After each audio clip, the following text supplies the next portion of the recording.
Every generation has had that one moment, that dramatic bus, this is it, humanity is finished.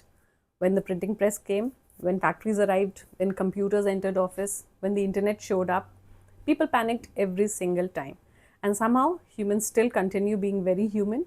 So why does AI feel so different? Picture this.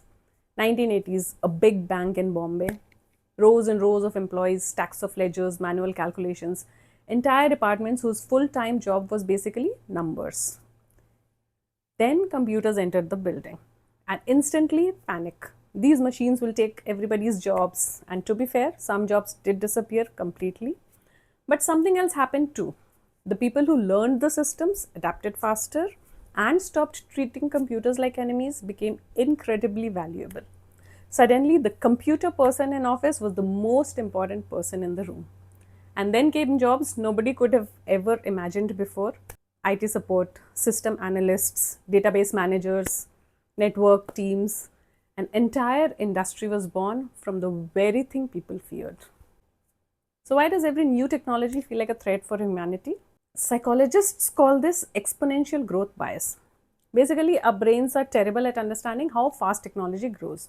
Humans think linearly, one step at a time, but technology, it compounds, which is why AI feels overwhelming, because it is actually moving ridiculously fast. The anxiety, the uncertainty is real, but there's something else that is real too. Humans are amazingly adaptable.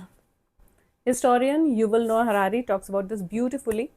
Homo sapiens didn't survive because we were the strongest or fastest or physically impressive.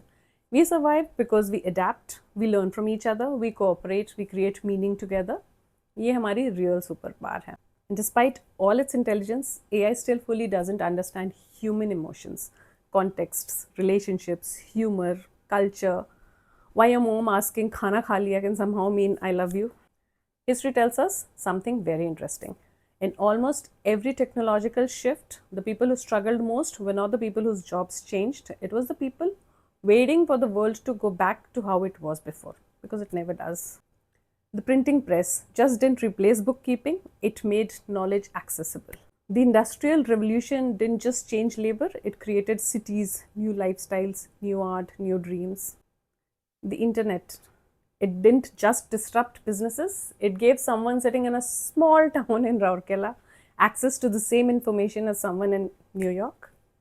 Every disruption closes some doors, but it quietly opens others that nobody could see yet.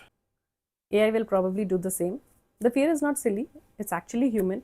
But because humans have actually done this strange, beautiful thing, we reinvent ourselves again and again and again.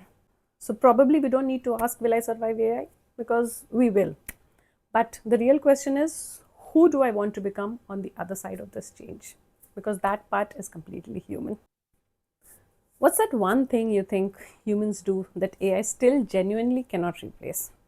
Empathy, humor, intuition, storytelling, reading the room, love? Drop in the comments. I'd love to see what you think.